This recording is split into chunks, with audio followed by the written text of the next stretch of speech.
apologize for the cut off and on. Twetonda nnyo olw'okuvaako n'okuddako. This has been due to the network. Era nga kino kibadde olwa netiwaka yaffe. You see, Uganda is a third world country. Mukimanyi Uganda nsi njavu erimu ezo third world countries. All things are that kind of. Era mumanyire ddala nti ebintu bibeera bwe bityo bwe But we bityo. thank God we are back on air. Naye twebaza Katonda tukomyewo ku mpewo nate. And we praise God for this wonderful moment. Era twebaza Katonda olw'akaseera kano akalungi ddala. Let's have a short word of prayer. Katusabe. Heavenly Master, I thank you. Kitaffe omukulu tukwebaza. For we are now living in another day. Kubanga kati leero tuli mu lunaku lulala. We were here last Sunday. Twali wano Sunday ewedde. And Father, you blessed us with some words. Mukama era n'otuwa omukisa okuyita mu bigambo ebimu. Which I believe that have encouraged us. Byenzikiriza nti bituzizzaamu amaanyi. Through the past 2 weeks. Okusobola okuyita mu wiiki eno As yonna. we have come, Father. Taata nga bwe tuzze ne leero. We know the churches are closed. Tumanyi amakanisa magale. But our hearts are not closed. Naye emitima gyaffe si migale. As we have come before you. Nga bwe tuzze mu maaso go Mukama. May you give us something, Lord. Mukama baako ky'otuwa leero. That may pass us through the week. Ekigenda okutuyisa mu wiiki. May we, Father, hear from you. Leka Mukama tuwulire okuva gy'oli. And I also pray. Era Mukama nsaba. For the network all around the world. Netiwaka mu nsi yonna. That we will be able to broadcast it. Etusobozesa okusobola okutuusa enjiri eno ku bantu. I pray for the believers. Tusabira abakkiriza. That Father are on this side now. Abali ku mukutu guno leero. I also pray for the non-believers. Era nsabira n'abo abatakkiriza. And those they would be those potential believers. N'abo abanaasobola okukkiriza. May you, Father, teach them. Mukama abayigirize. Talk to them. Yogera nabo. In Jesus' name mu we pray. linnya erya Yesu Kristo mwe tusabidde. Amen. Amiina. And wherever you say you are, era say buli amen. gy'oli yonna naawe gamba nti amiina. So we glorify God. Tugulumiza Katonda. We thank God for this wonderful moment. Era nga twebaza Katonda olw'akaseera kano akalungi ddala. I will not take time. Sigenda kutwala budde bungi nnyo. Because now you know what is going on. Kubanga kati mumanyi ddala ekigenda mu maaso. We are at staying home. Tuli mu mbeera ya kubeera waka. Which probably I believe. Era nga kyendowooleza ddala nti. It is necessary. Kyetaagisa. If possible. Bwe kiba kisoboka. We even got the lockdown. Kyetaagisiza ddala batusibirire ddala awaka. Because that's what I want. Si lwa nsonga nti ekyo kye njagala. For the emergency and the situation where we are. Naye olw'embeera ey'akatuubagiro gye tulimu. I feel the same like you feel. Mpulirira ddala kye kimu nga nammwe bwe muwulira. I sympathize with the people. Nakuwala wamu n'abantu. Who can hardly afford a break. Abatasobola yadde okufuna ekyokulya. But your life is vital. Naye obulamu bwo bwa muwendo nnyo okusinga omugaati. It's like as we are now in the war. Kiringa bwe tubeera senga tubadde mu lutalo. If somebody tells you. Senga omuntu akugamba. That the enemy has come. Nti omulaba azze. First of all, you don't ask where you are going to eat food. Kyosookerako tosooka kubuuza wa gy'ogenda kujja mmere. The first thing will be. Naye ekisookerwako. To run. Kudduka. Then we shall think of the food. Olwo tulowooza ku mmere. In time to come. Nga tumaze okuwonya obulamu. Let us first escape. Kale katusooke naffe tuwonewo. This will not take a long time. Kino kigenda kutwala kaseera kawanvu. That is my prayer. Essaala yange. But let us obey the rules. Naye katugondere amateeka. It is not political. Si bya bufuzi. Neither religiously. Oba bya ddiini. Neither somebody persecuting religion. Oba nti waliwo omuntu ayigganya eddiini. It is the life of the day. Naye bwe bulamu bw'ekiseera kaakano. It must be to you. Kiteekeddwa okuba gy'oli. A new normal. Nga kya bulijjo. So that you get used to it. Osobole okukimanyiira. And then we come to understand. Olwo tusobole okutegeerera ddala. But during this situation. Naye mu mbeera eno. I also request you. Nange mbasaba. That please you take heed on the word of God says. Nti mufeeyo nnyo ku kigambo kya Katonda kye kigamba. Save time. Okunokola obudde. Let's go in our Bibles. Katugende mu Bayibuli zaffe. I'm going to read in the book of Luke. Ngenda kusoma mu kitabo kya Luka. Luke chapter 19. Luka essula ya 19. I'm going to read verse from 42. Era nga ngenda kutandikira ku nnyiriri olwanamu ebbiri. And I will stop to 44. Ngumadde n'olunyiriri olwanamu ennya. Luke chapter 19. Luka essula ya 19. Verse 42. Olunyiriri olwanamu ebbiri. Then to 44. Paka ku lwanamu ennya. Says this. Agamba bw'ati. Saying, if thou hadst known, even thou at the least in this day, thy day, the things which belong unto thy peace, but now they are hid from thine eyes. Ng'agamba nti singa omanyi ku lunaku luno gwe ebigambo eby'emirembe naye kaakano bikeekeddwa amaaso go. For the day shall come upon thee that thine enemies shall cast a trench about thee and compass thee round and keep thee in on every side. Kubanga ennaku ziri kujjira abalabe bo lwe bali kuzimbako ekigo bali kwetooloola bali kuzingiza enjuyi zonna. And shall lay thee even with the ground, and thy children within thee, and they shall not leave thee one stone upon another, because thou knowest not the time of thy visitation. Bali kusuula wansi n'abaana bo abali mundaayo, so tebali kuleka mu jjinja eriri kungulu ku jjinja. The reason why they will put him down, Ensonga lwaki bali kusuula wansi and they will not leave a stone upon another, ne bataleka jjinja ku linnaalyo, is because the people, he didn't know the day of his visitation. kiri lwakubanga tewamanya biro byakukyalirwako. Now I just want to talk about my message today, Kati ekyokuyigako kyange kye njagala okwogerako leero, recognizing your day okutegeera olunaku lwo and its message. n'obubaka bwalwo. But to put you in remembrance, Naye okusobola tukuleeta mu kujjukira, let's also go in the book of Luke chapter 21, katugendeko era ne mu kitabo ekya Luka essuula eya 21 verse 25, olunyiriri olwa 25 26 paka ku lwa 26 to 28, No, and 28. n'olwa 28. Luke chapter 21. Luka essuula ya 21 I want to read verse 25. njagala okusoma olunyiriri olwa 25. And there shall be signs in the sun, and the moon, and in the stars, and upon the earth, distress of nations, with the perplexity, the sea and the waves lowering. Era walibaawo obubonero ku njuba ne ku mwezi ne ku munyenye ne ku nsi amawanga gali na kuwala nga basamaalirira olw'okuwuuma kw'ennyanja n'amayengo. Men's hearts failing for them for fear, and for looking after those things which are coming on earth, for the powers of heaven shall be shaken.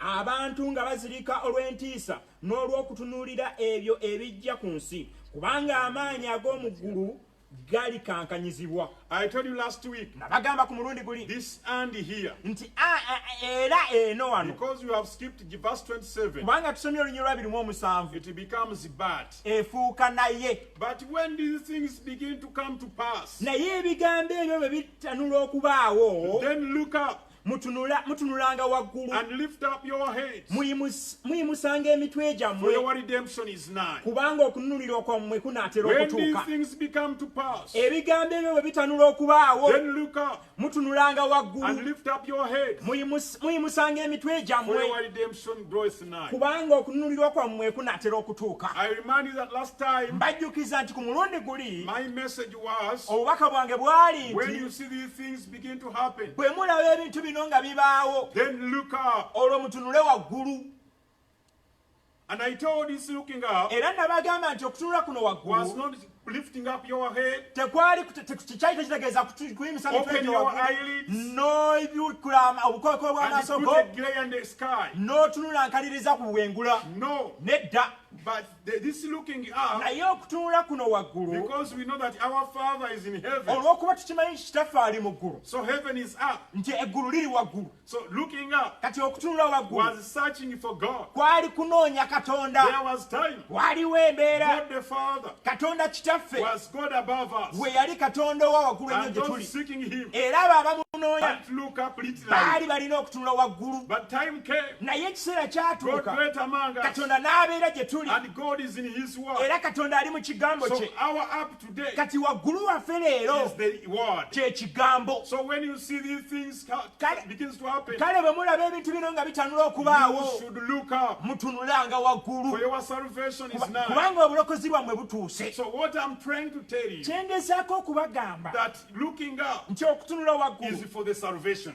kilwo lwa bulokozi. We look up Tutunula for waggulu the escape. fe okusobola okuwonawo. That's what we had last Ekyo Sunday. kye twalina Sande eri. But today, Naye I'm going leero to talk about njagala okwogera recognizing your ku day kutegeera olunaku lwo and its message. n'obubaka bwalwo. Amen. I have received calls from diverse places. Nfunye abantu bangi abankubidde amasimu, People emphasizing repentance, abantu nga bakkaatiriza okwenenya, asking me, abantu nga bambuuza why, Pastor, nti lwaki you musumba don't join us? lwaki tutwegattako Emphasize repentance. okusobola okukkaatiriza ensonga eno These people y'okwenenya. must repent. Abantu bano bateekeddwa okwenenya. People are dying. Abantu bafa, COVID-19 is taking them. obulwadde bwa covid bubatwala. Tell them to repent. Bagambe beenenye. mwenenye And everywhere you hear, era buli w'owulira the wonna gospel everywhere. enjiri ebuulirwa Whatever they post on the social buli media, kye bagezaako okuteeka ku social they media are telling people to repent. bagamba abantu kwenenya. I'm not against repentance. Sigezaako kuwakanya kwenenya, Everybody must repent. buli muntu ateekeddwa okwenenya, But we must also understand naye tuteekeddwa nate that okutegeera repentance is good nti okwenenya and kulungi will always be good era kujja kuba in kulungi its own mu time. kiseera kyakyo ekituufu. People are now believing what they should do. Abantu kati balekeredde kye bateekeddwa okukola. Jesus did not tell us Yesu teyatugamba that when you see, look at these things, nti bwe mulaba ebintu bino nga and they bibaawo begin to happen, nga bibaawo then you repent. olwo mwenenye.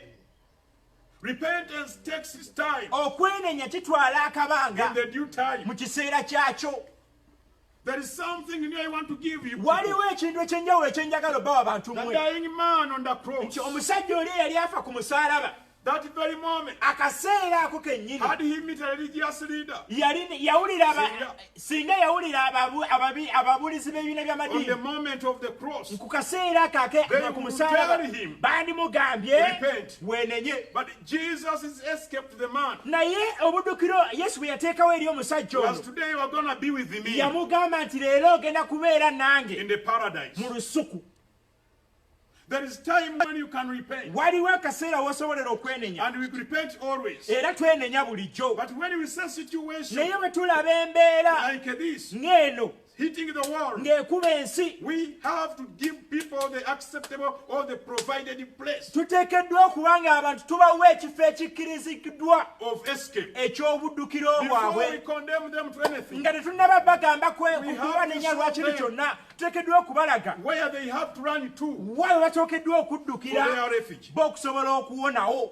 This time, Akaseera kano the message is not to repent. obubaka tebuteekeddwa kuba kwenenya. This time, Akaseera kano the emphasis essiira would be liteekeddwa kuba they cried for the rocks and the nti mountains. baakaabira ensozi n'ensozi, They prayed their prayers, baasaba essaala zaabwe, but their prayers were too late. naye ng'essaala zaabwe tezikyagasa. It is time Kati ke kaseera before we tell our Father nga tetunnagamba kitaffe that forgive us our nti sins, tusonyiwe ebibi byaffe, first to receive the Father. naye okusooka okufuna kitaffe. Let us first know Katusooke that tutegeere His kingdom is nti here. obwakabaka bwe weebuli.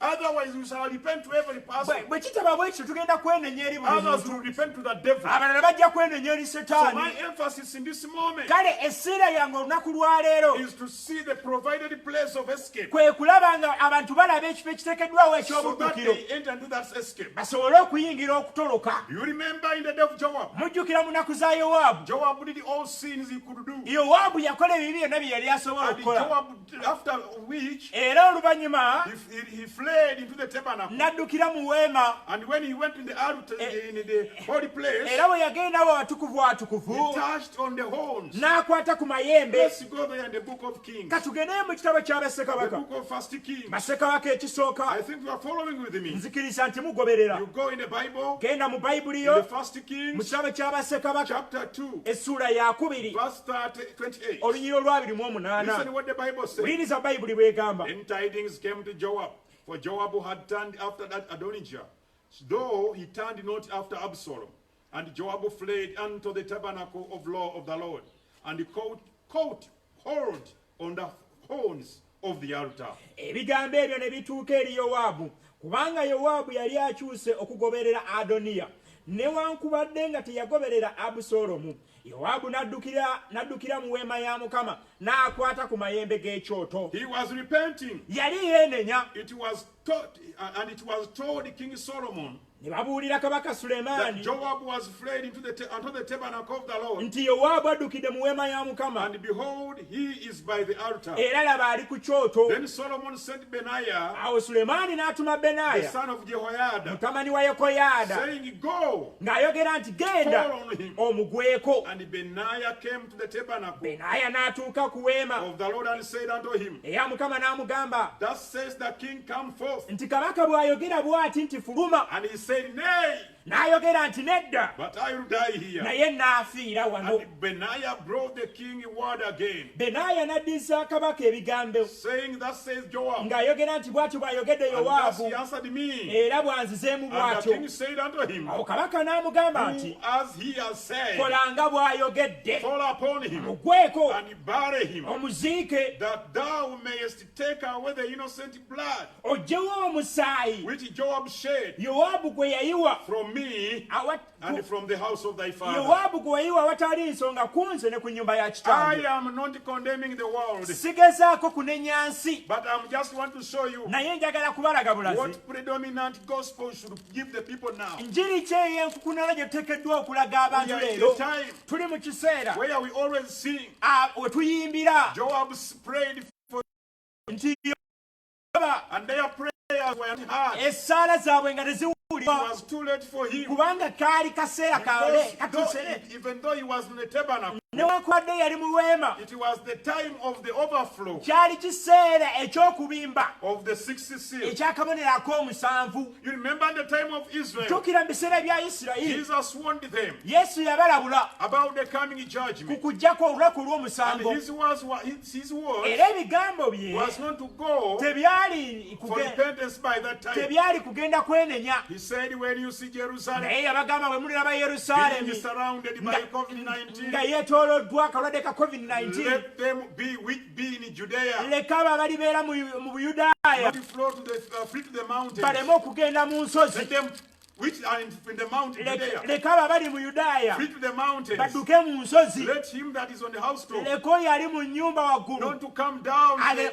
to anything for anything, aleme okukka wansi ku lw'ekintu kyonna. but the escape was to run away. Naye ekyokudduka kyali kudduka From Jerusalem. okuva mu Now Yerusaalemi. the Pharisees of that day, Kati abafalisaayo ab'ebiseera when ebyo they saw the wrath of God, bwe baalaba obusungu bwa when they saw Katonda, the problem was coming, bwe baalaba nga ebizibu bijja, their refuge was ekyokuddukiro kyabwe kyali do like a Joab, kwe kukola nga and Yowaabu, they ran into the church. ne badduka mu makanisa, They prayed, ne basaba, they prayed, ne and basaba, none of them escaped. era ku bonna tewali n'omu yawona. Go there and read the history. Ddayo osome ebyafaayo. What happened in 70 AD, Ki ekyaliwo mu myaka gy'ensanvu, 65 mu AD, myaka egyo egy'enkaaga, Vespasian surrounded Jerusalem. Vesperian we yeetoola In Yerusaalemi, 70 AD, mu myaka ogwo the gw'ensanvu, Roman general omukumi w'Abaruumi Titus Tito also invaded. naye yalumba. When he invaded Era Jerusalem, bwe yalumba the Yerusaalemi, believers fled away. abakkiriza badduka. The temple was there. Yeekaalu yaliwo. No believer went to the temple Tewali that time. mukkiriza n'omu yagenda mu No yeekaalu believer kw'olwo. went to repent that time. Tewali mukkiriza n'omu yagenda It was kwenenya the time kw'olwo. of escape. Naye kekyali ekiseera But eky'okudduka. the foolish Pharisees, Naye abafalisaayo they all abasiru ran to the temple, bonna baddukira mu I hear yeekaalu. them Mbawulira trying to condemn the government. nga banenya Why gavumenti. is closing the church? Lwaki gavumenti eggala When it's amakanisa? time to Nga ke pray, kaseera ak'okusaba. I hear them Mbawulira posting on the social nga media. bapositinga ku We mitimbagano. should preach repentance. Ziteekeddwa kubuulira kwenenya. But the believers, Naye abakkiriza, the disciples, the abagoberezi, people of that day, abantu who ab'ekiseera, knew the provided way, abaamanya ekkubo eriteekeddwawo of escape. They ery'okuddukiramu, looked up baatunula in the waggulu word, mu kigambo, the word of God, ekigambo eky'ekiseera, and was to run era away ekigambo from nga Jerusalem. kibagamba kudduka kuva mu Yerusaalemi. This is not time to go on the knees in the churches. Kano si kaseera ka kugenda ku It mavivi mu is makanisa, time to go on the knees in the naye ekyo word. ekiseera eky'okugenda ku mavivi mu Those kigambo. who have been taking the church as their place of refuge. Abadde nga batwala amakanisa ng'ebifo This is eby'okuddukiramu. not the time for the place of Kino si refuge. kiseera kya kugenda mu kkanisa kwekweka. God is not in his church. Katonda tali mu kkanisa ye. God is in his word. Katonda ali mu kigambo In kye. the days of Noah, Naku za Nuuwa preached repentance yabuulira for okwenenya 120 years. okumala emyaka 12. But when judgment came, Naye olunaku olw'omusango bwe the lwajja, escape was to flee ekyokuddamu kyali kudduka to the provided ark. kugenda mu lyato eriteekeddwawo. Hallelujah. Haleluya. That was the message of the Obwe time. bwali obubaka In the obw'ekiseera. days of Mu Noah, nnaku za the Nuuwa, believers of the time abakkiriza had to ab'ekiseera enter into the ark, baali balina kuyingira mu which was the lyato provided nga way. lye lyali ekkubo But eriteekeddwawo. the non-believers, Naye abatali all bakkiriza the religious people, oba abantu I ab'eddiini can see them nsobola okubalaba when the water ng'amazzi was overflowing. amataba nga gaze They started running to the churches. batandika kuddukira mu They started makanisa preaching repentance. batandika okubuulira enjiri They ey'okwenenya prayed. baasaba But their prayers naye ng'essaala were zaabwe too late. tezikyagasa This is not the time kino si to kiseera condemn a person. ekyokunenya omuntu It is yenna the time naye kiseera to show the people kyokulaga the abantu message of their day. obubaka obw'ekirunaku lwabwe Because sin is unbelief. kubanga ekibi bwe butakkiriza You stop stealing, osobola okulekeraawo you okubba stop cheating. olekeraawo okwenda So did the Pharisees. ng'abafalisaayo bwe baakola They were good. baali balungi You remember the story of the rich younger ruler? ojjukira olugero lw'omugagga oli omuto The Bible says bayibuli egamba that Jesus found him with anything, nti with nothing. yesu teyalina kunenyezebwa kwonna kwe yamusangako condemn him. kyeyali asobola munenya And every person believed era buli muntu that boy is always a repentant person. ng'alabira ddala nti omugagga oyo mwesimbu But mwenenyi one thing the boy lacked, naye omuntu muvubuka ono kimu kye yali he abulako didn't look up teyatunula waggulu to see his salvation in his okulaba day. obulokozi bw'olunaku lwe We must look up tuteekeddwa okutunula before we waggulu go to the knees nga tetunagenda ku to maviivi find the provided place okusobola okuzuula ekifo ekiteekeddwawo of our worship, of ekyokusinza kwaffe our escape. effe okusobola okutoloka Let's go in the days of Moses. tugende no mu nnaku za musa When the plagues fell on Egypt, kawumpuli bwe yagwa ku misiri Moses didn't call Israel for prayer. musa teyayita isirayiri kuyingira mu kusaba I believe in prayer. Get me right. nfune bulungi He didn't call them for repenting. teyabayita He kwenenya didn't condemn the whole world of Egypt. teyanenya nsi yonna ey'emisiri But he told them to hide under the naye blood. yagamba abaana ba isirayiri okwekweka wansi And the w'omusaayi next step was to flee from Egypt. era ekyaddako kyali kutoloka kuva misiri How do you repent? senga weenenya Not stealing, nga tobba not fornicating, toyenda not doing other, not fighting, tolwana not killing. totta But without the message of Moses, naye nga tolina bubaka bwa musa you was nothing. wali tolina They all kyolikoze died wali bonna baafa they died in the water, bonna baafiira mu and the mazzi others died in Egypt. era abalala ne bafiira emisiri That was the provided lamb.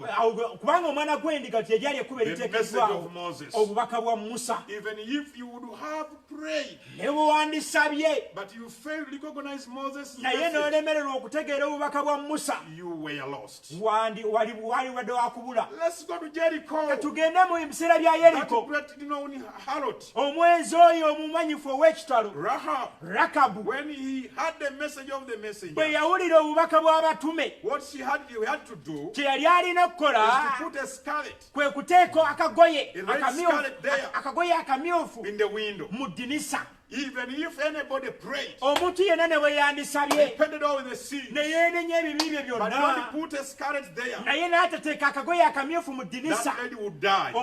kyalo eyo yandifudde But her place of refuge, naye ekyokuddukira she ky'omukyalo ono recognized yategeera the message of the hour obubaka obw'ekiseera and its day. n'olunaku lwakyo Now I see people, they are kati desperation. ndaba abantu nga bali mu kubuyangatana You cry in the heart. okaaba mu mutima They take here, they take the other. badduka eno n'eri It bawulira eno reminds n'eri me of the story. kinzijukiza olugero One day there was a woman who olunaku olumu waaliwo omukyalo was omu barren, yali who mugumba couldn't produce. nga tasobola She kuzaala went everywhere yagenda buli to wantu get a child. okufuna omwana And she left even the church. n'ava ne mu kkanisa And she went to the witch doctor. n'agenda eri omusawo The omuganda witch doctor gave her omusawo omuganda n'amuwa the charms so ebyobufumu that she could get pregnant. eddagala asobola okufuna She olubuto delivered a baby boy. n'azaala omwana omulenzi And the witch doctor had instructed her era omusawo omuganda yali that agambye if we get the child, nti senga tufuna there are omwana some rituals that you have to perform. waliwo ebyobufumu by'oteekeddwa okukola Bring that child back to me. leeta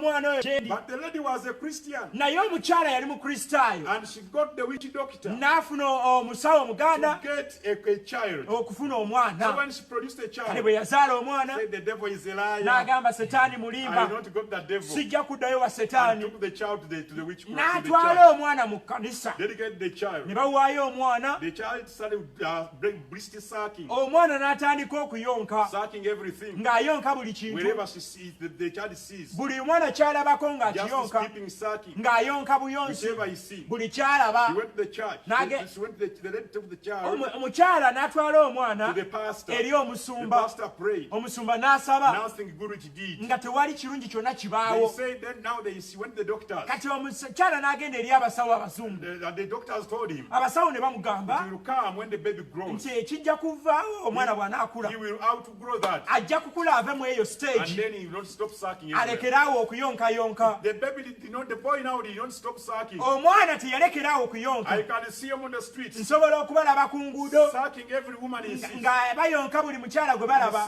I can see him on the streets. Nsobola okulaba In omwana the claros. mu biraalo. Sucking every cow he sees. Ng'ayonka buli nte gy'alaba. See him in the piggy pen. Nsobola omulaba mu ddundiro ly'embizzi. Sucking every pig he sees. Ng'ayonka buli mbizzi gy'alaba. At last he found out Era ku nkomerero the n'akizuula reason why this baby was sucking nti everything. omwana ono lwaki ayonka buli kintu. Rituals were not performed fully. Ebyobufumu yali teyabitereeza As the witch bulungi. doctor instructed him, Ng'omusawo omuganda bwe yamugamba. they would have taken the baby back of the witch doctor, Baamizizaayo omwana eri omusawo omuganda put him the line, the okusobola direction. okumutereeza. So the baby kept sucking, Kale omwana n'asigala ng'ayonka looking for the right parent, ng'anoonya omuzadde omutuufu. looking for the right parent, Ng'anyoonya omuzadde and omutuufu. he continued sucking N'asigala because ng'ayonka. the baby Kubanga did not omwana originate from God. yali teyava wa Katonda. Now the Bible tells us Kati Bayibuli etugamba that in the day of the year of nti Jubilee, mu lunaku olw'omwaka gwa Jubiri when it comes, bwe lunajja you will never eat that temulirya nate which just come by its own. ekyo ekyemeza kyokka.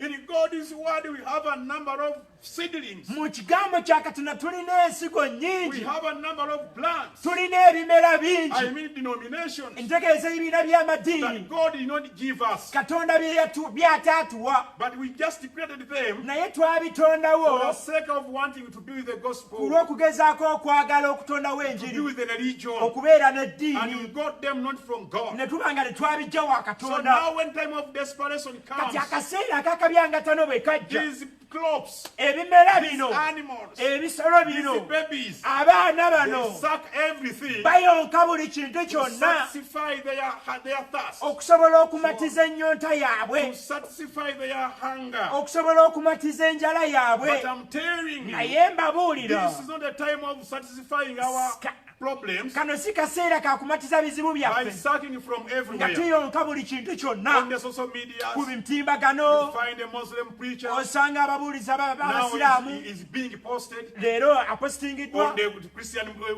line. ate ku mukutu You ogw'abakristaayo find the Pentecostal osanga in the abapentekooti Catholic line. ng'ate bali mu mukutu You find the ogw'abakatuliki, osanga in the abakatuliki Pentecostal line. ng'ate bali mu mukutu Whichever is ogw'abapentekooti. thrown there. Buli ekisuulibwayo, They buli say, ekisuulibwaho "Amen, thank you, God." bagamba amiina weebale Mukama. Yes, it's miracle. Ye But bata where does it come from? naye gavaawa. Let us recognize Katutegeere our day olunaku and the lwaffe mother of our day ne maama w'olunaku and what we lwaffe, have to suck, nakyo kyoteekeddwa where we have okuyonka, to be breastfed. woteekeddwa We okuyonkera, came from God. kubanga twava wa We are going Katonda back to God. era tudde wa Katonda. Even if COVID-19 comes, Ne COVID-19 ne it bwajja does not change us to tekitukyusa hearken to any denomination. okugenda eri ekibiina We kyonna, have to go to the naye Word. teekeddwa kugenda mu God is kigambo, in His Word. kubanga Katonda ali mu And kigambo our kye, escape era okuddukiro is in kyaffe His Word. kiri mu kigambo kye.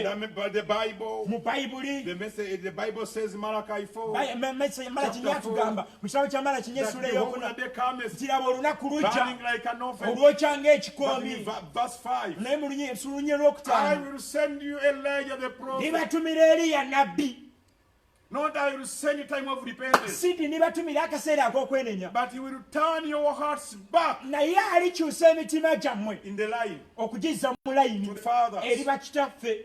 Lest I smite the world with a curse. Ekitabo ekyo ndikuba ensi n'ekikolimu. If it is not so, Bwe kitaba bwe the kityo, world will be smitten by a curse. ensi erikubibwa n'ekikolimo. One would say, Omu ajja kugamba oh, she is a sinner, nti kingi so mwonoonyi, he doesn't want to repent. kati tayagala bantu beenenye. I repent every day. Neenenya nze buli But lunaku. the predominant gospel Naye enjiri ey'enkukunala is not to repent now. si kwenenya kaakano, So God is providing Naye a way of escape kwe to kulaga ekkubo lya Katonda eriteekeddwawo the people. eri abaamya. Because sin Kubanga is ekibi unbelief. bwe butakkiriza. Unbelief in what? Obutakkiriza mu In ki? God is provided way. Obutakkiriza mu kkubo lya Katonda eriteekeddwawo. Unbelief Obutakkiriza in God is mu visitation. kukyalira kwa Katonda. Because once you say, God, I'm sorry, Kubanga singa ogamba Katonda nsonyiwa, to know what sin is okumanya ekibi kye is kiri, first to be in the line of the word. oteekeddwa kusooka kubeera mu You kigambo. are telling them to repent. Bagamba okwenenya. Repent to who? Okwenenya eri ani?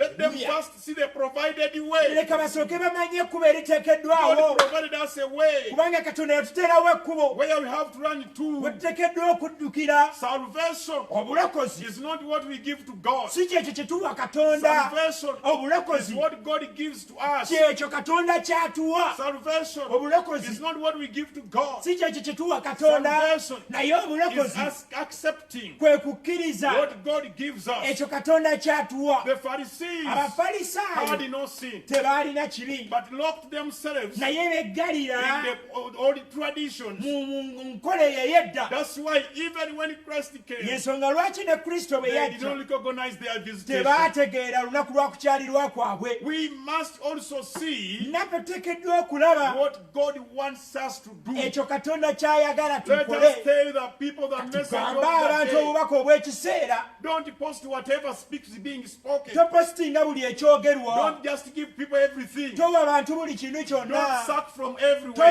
toyonkayonka. Make people to look up. naye leetera abantu okutunula waggulu. They will understand bajja kutegeera what sin is. ekibi kye kiri. Sin is not stealing. kubanga ekibi si kwe kubba. Stealing is just a fruit of sin. okubba kibala bubala eky'ekibi. Sin is unbelief. naye ekibi bwe butakkiriza. Unbelief God is provided obutakkiriza way. kigambo kya katonda.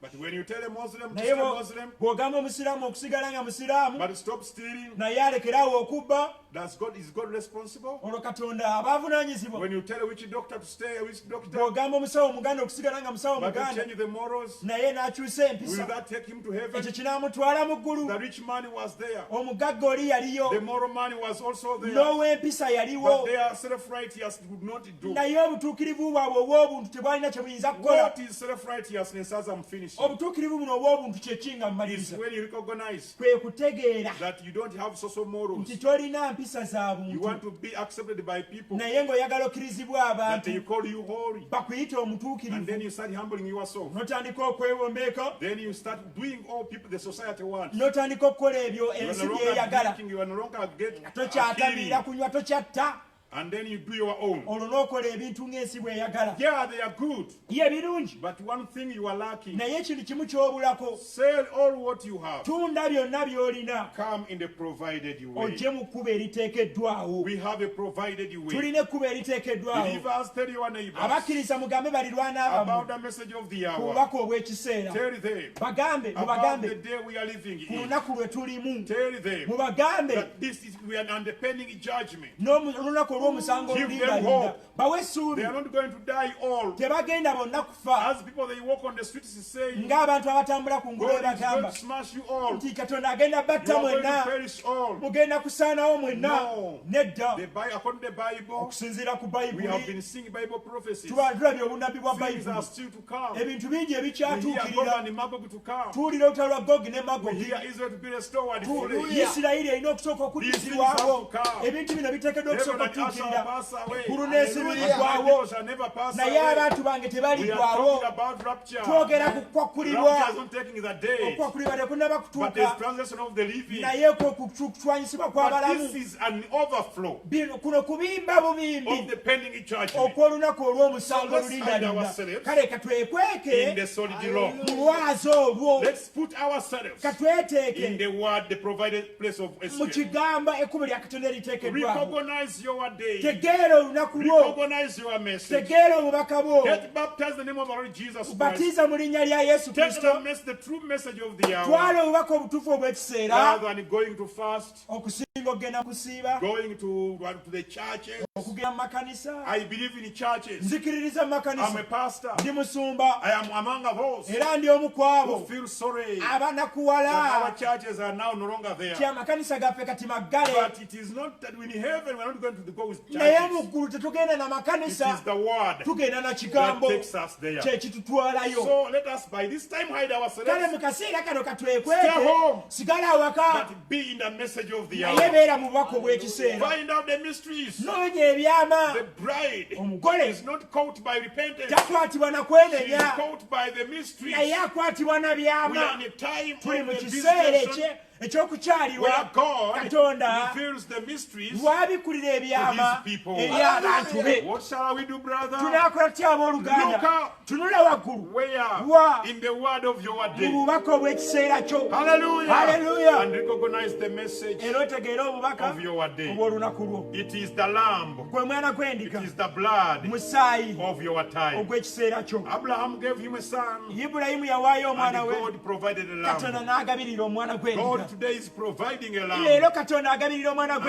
gw'endiga. lamb is Jesus. Era omwana gw'endiga oyo ye Yesu. Not Jesus in a corporal body, Si Yesu mu mubiri guno but Jesus in ogugunda, the spirit, naye Yesu mu the mwoyo, word of the day. obubaka obw'ekiseera. Shalom we meet. Tikyalwa emirembe Do tusinasinkana. not go to be too much desperate. Tobeera nnyo mu kabyangatano, Just look up. naye tunula waggulu. Recognize what God wants you to do. Otegeere ekyo Katonda ky'ayagala Stay up okole. in the word. Sigala mu kusanyufu mu kigambo. Comfort your neighbor Gumya mulirwana by wo the word of God, n'ekigambo ekyokiseera that he is still with us. nti akyali wamu naffe. Yes, some will die, Ye abamu bajja many kufa, will die, bangi bajja kufa, but it's not the end of the world. naye si y'enkomerero y'ensi. Please Ye keep on bambi with the rules mukuume that n'amateeka, are provided. musigale n'amateeka agateekeddwawo. I hear some people, they say they have faith. Mpulira abamu bagamba fe tulina We okukkiriza, don't want to put on the masks and everything. tetwagala kwambala mu masiki yo byonna byonna. Don't pay heed to them. Bannaye temubawuliriza The abo, message is free. kubanga obubaka bwa bwereere. Run away. Dduka Hide yourself in the word. weekweke mu kigambo, As you are hiding in the word, nga weekweka mu kigambo, also hide your physical life. era n'obulamu bwo obw'omubiri In the bukweke principles. mu binono zino One ez'ensi. last word. Kigambo kimu ekisembayo, Maturity obukulu is the ability kwe kubeera ng'osobola to solve any problem okugonjoola ekizibu kyonna through the provided principles. okuyita mu nnono eziteekeddwawo. And the maturity in God's word Era obukulu mu kigambo kya is to Katonda be able to solve the problem kwe kubeera ng'osobola okusolovinga and ensonga answer the questions n'oyanukula ebibuuzo according to God's word. okusinziira ku kigambo kya Katonda. Somebody wants to pray with me. Waliwo ayagala okusaba nange? Let's pray together. Katoka ku mitwe gyaffe tusabe wamu. Our Heavenly Master, Kitaffe ow'omuggulu, we can talk from morning to the sunset, tusobola okwogera okuva ku makya okutuuka okuwungeera okw'obudde, but making people to hear naye okuleetera abantu okuwulira comes from you. kiva gy'oli. Men's hearts are failing for fear. Emitima gy'abantu ginakuwadde olw'okutya. People are worrying, they don't know about tomorrow. Abantu banakuwavu tebamanyi kigenda kuddirira nkya. But these are things that you promised in our day. N'ebyo bino ebintu byasuubiza mu lunaku And you lwaffe. said, Father, in your word, Era n'ogamba mu kigambo kyo when taata, you see these things, bwe mulaba ebintu bino nga bitanula okubaawo, look up, mutunule waggulu, check in the word. mukebere mu kigambo. In the time of Mu Israel, nnaku za Isirayiri, when they saw things happening, bwe baalaba ebintu nga bibaawo, the non-believers just free abatakkiriza badduka going into the temple, nga bayingira mu weema, they all died. bonna baafa. Joab ran to the temple. Yowaabu yaddukira mu He yeekaalu, was killed. n'attibwa. Many have not run to the word, the provided way, Bangi abataddukidde mu kkubo eriteekeddwawo, and they lose their lives. era nga bafiiriddwa obulamu Father, bwabwe. we pray, Taata tusaba, as we are obeying government rules, nga tufaayo otugondera amateeka ga let gavumenti, us also look leka naffe tutunule up where the word is. waggulu awali ekigambo You kya promised Katonda. us the word in our day. Wasuubiza ekigambo mu lunaku lwaffe. Let's obey God's word. Leka tugondere ekigambo kya Katonda. Let's not our hearts create panic Leka emitima gyaffe gireme okupanikinga, to listen to whichever comes, okuwuliriza buli ekijja, but to hear the voice naye okuwulira eddoboozi in the voices, mu ddoboozi, to hear, to get the key okufuna ekyo among the keys, kusukulumye mu to ekyo, hear your voice. okuwulira eddoboozi May lyo. you, God, speak to these people. Mukama yogera eri abantu. I know many are suffering in their places. Manyi bangi abali mu kubonaabonera mu Some bifo are hearing byabwe. what I'm speaking. Bangi bawulira bye They njogera are already infected era nga by balwadde this angel of death. nakunaku olwo I olw'okufa. speak healing to them. Naye njogera okuwonyezebwa gye bali. Whoever will say amen, Buli anaagamba may amiina, you heal that person. Mukama wonya omuntu Let oyo. their bodies recover. Leka emibiri gyabwe I giwonyezebwe. pray for our country, Uganda. Nsabira ensi yange I Uganda. pray for all the believers around the Nsabira world abakkiriza bonna mu nsi and your yonna. purpose children of the day. N'abantu n'abaana b'olunaku May luno. you turn their hearts, Mukama Father. kyusa emitima Let gyabwe. them see you Leka bakulabe and look up up for their redemption. batunule waggulu gw'obununuzi Father, in the bwabwe. name of the Lord Jesus, Taata mu linnya lya Yesu I Kristo pray nsaba that you provide food nti ogabirire emmere to the people that are high now in their homes, eri abantu abali mu mayumba where they gaabwe don't have any income abatalina kye and they don't have bayingiza something on their era table, nga tebalina kya ku mmeeza yaabwe Provide kati konna. food. Gabirira emmere and give them good health. era obawe obulamu obulungi. I know, Father, by many words I cannot convince you, manye olw'ebigambo ebingi sisobola kukumatiza but let me look up naye leka ntunule waggulu and, Father, run for my escape era nange nsobole okuddukira and eyo cause others to escape. okuleetera abalala okuddukira In eyo the name of the Lord mu Jesus linnya Christ. erya mukama wa Yesu Kristo. Amen Amiina and amen. and amiina. May the Lord bless you. Mukama abawe omukisa. Till we meet next Sunday. Tusa lunasinkana Sunday All ejja. those on the social media, Bonna abali ku mitimbagano. all those the people in our social media, Ntegeeza abali ku mitimbagano will be gyaffe. communicating. Tujja kuba twogerezeganya. Shalom. Emirembe gya Yesu gibeere nammwe. God bless you. Mukama abawe omukisa. They prayed for the rocks and the mountain. They prayed, but their prayers were too late. And the weeping and wailing for the lost were told of their faith. They prayed for the rocks and the mountains. They Pray by the present to live. and the weeping and wailing and their lost were told of their faith. They cried for the rocks and the mountains. Their prayers were too late. And what a weeping and wailing as the lost were told of their faith. The rocks and the mountains, they prayed, but the prayers were too late. And The weeping and wailing. for the lost were told of their faith. They prayed by the rocks and the mountains. They prayed by the present to live. And the weeping and wailing. For the lost were told of their faith. They cried for the rocks and the mountains. They prayed by the present to live. Hallelujah, hallelujah, hallelujah. Hallelujah. Glory and honor be to God. Mukama. Just give God a big hand clap wherever you are. As we say thank you, Jesus, because you've given us the message of our day. Thank you, Father, for our pastor. We shall not keep sucking from everywhere, but we shall suck from one place. That is the revealed word of the hour. We glorify your name. We magnify your name. Blessed be your name. What shall we say?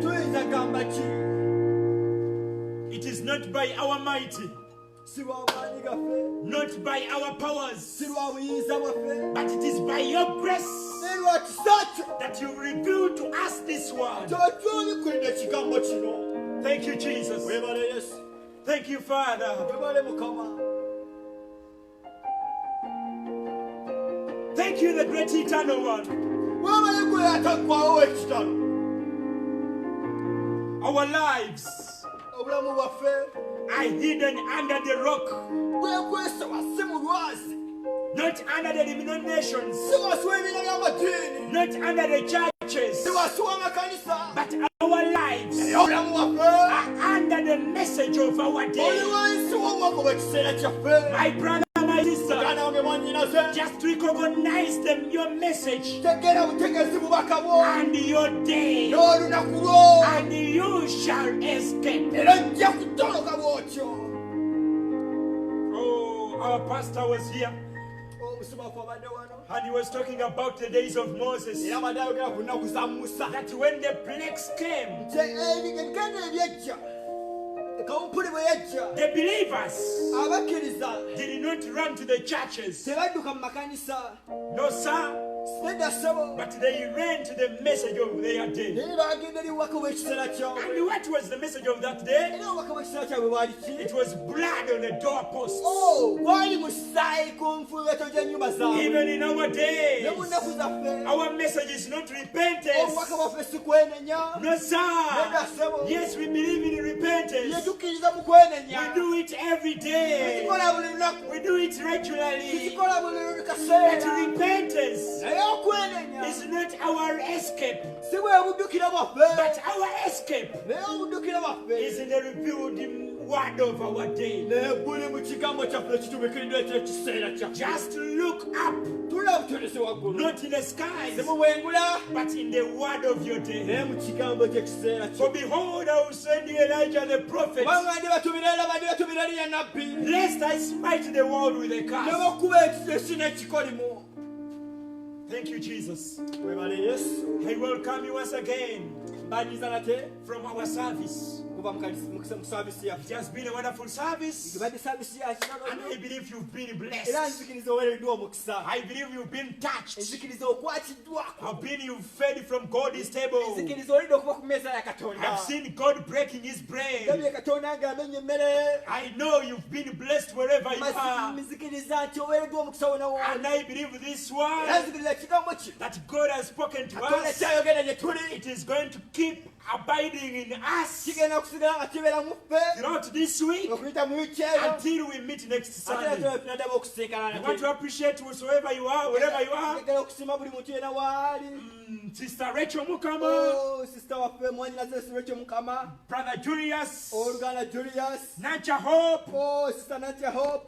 Tina Chwanuka, Mwanyinaze. my sister Bridget, Mwanyinaze Bridget. oh, my sister Fiona Navakoza Oh, sister Fiona n'abakozi. from Nansana. Okuva eri Nansana. God bless you so Mukama much. akubeere nnyo omukisa. Just send greetings Oh, tubira butumizi. from all the sisters around there. Tubira butumizi ku banyinaze bonna abali abalaba. Sister Sylvia, Sister Sylvia, Sister Susan, Sister Susan, Sister Jovia, Mwanyinaze Jovia. Brother Brother Lameka. Lameka. All God bless you so Mukama much. batubeere nnyo omukisa. I want to see Brother Ferdinand. Njagala okulamusa ku Brother Ferdinand. God bless you so much. Mukama batubeere nnyo omukisa. Sister Frida. Sister Frida. Oh, Brother Kasozi Paul. Oh, Oluganda Kasozi Paulo. God bless you so Mukama much. batubeere nnyo We omukisa. appreciate everything. Tusiima nnyo. Our sister Sandra Oh, mwanyinaze Sandra. from Abu Dhabi. Okuva e Abu Dhabi. God bless you so Mukama batubeere much. nnyo omukisa. Our sister Lighton. Oh, mwanyinaze Lighton. Afande James Oh, Balasa. Oluganda James Barras. Sister Christine. Oyo Sister Christine Nacha. Sister Christine Tonda. Sister Christine Tonda. Sister Oh, Ebenezer. mwanyinaze Ebenezer. God bless you so much. Mukama batubeere nnyo omukisa. Until we meet again, Okuva tunadaba okusinkana. if you want to reach the pastor, Waya okusinkana musumba waffe. I said the telephone numbers Nagambye namba z'amasimu. 0772 0772 45 45 78 78 70. 7 Airtel Live ey'etero 0756 0756 34 34 69 93. 93.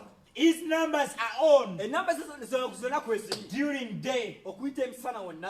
Just call him, Mukubire bukubizi, talk to him, mukubireko oyogerako naye and he will be ready to era answer. ajja kubeera mwetegefu You can also reach Pastor Paul osobola okusinkana ne musumba Pawulo at 0782 0782 99 99 55 55 37. 37. In case you fail to reach the pastor, Ng'olebedde okusinkana ne musumba waffe, because I know his lines get busy. kati mmanye ebiseera ebisinga namba ze zibeera busy. People are calling all the time. Kasi abantu baba bamukubira. But in case you fail to reach pastor, Naye bw'oba olemeddwa okusinkana musumba waffe, you can reach Brother Paul Julius. okusinkana ne musumba waffe Mukama Julius. He's also one of the pastors at our church Y'omu ku basumba waffe ku kanisa waffe ya Eagles at Church. 0782 0782 99 99 55 55 37. 37. God bless you so much. Mukama abaye nnyo omukisa.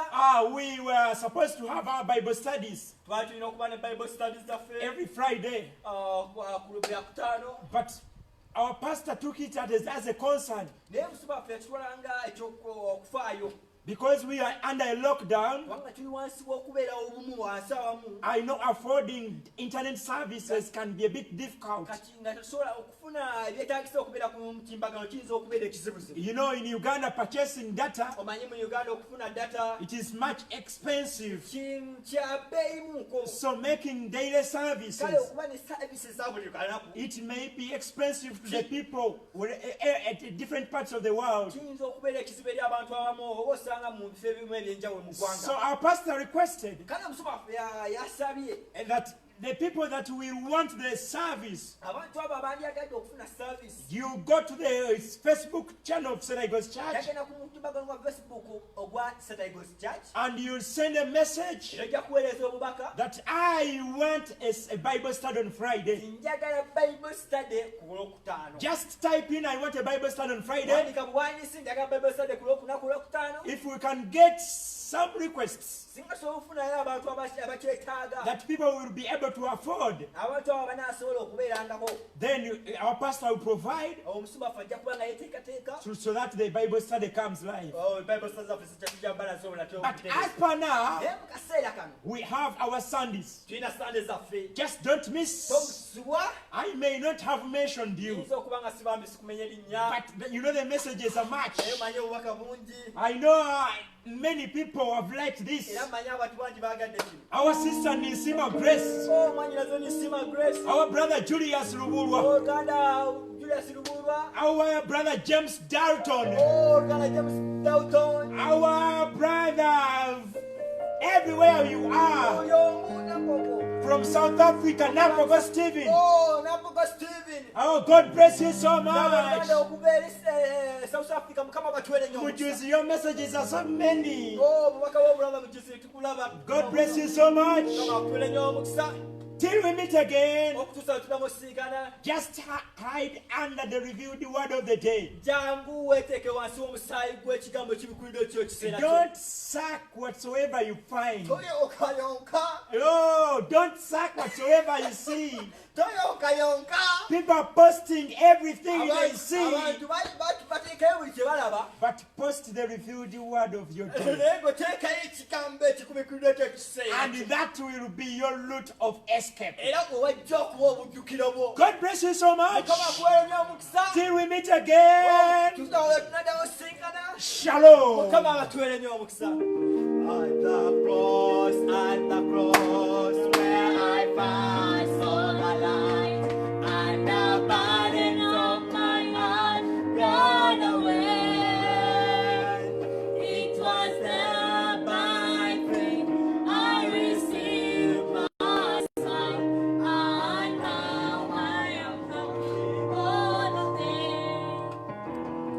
at the cross, At the cross where I first saw the light, and the burden of my heart rolled away. It was there by faith I received my sight, and now I am happy all the day. alas, and my Savior.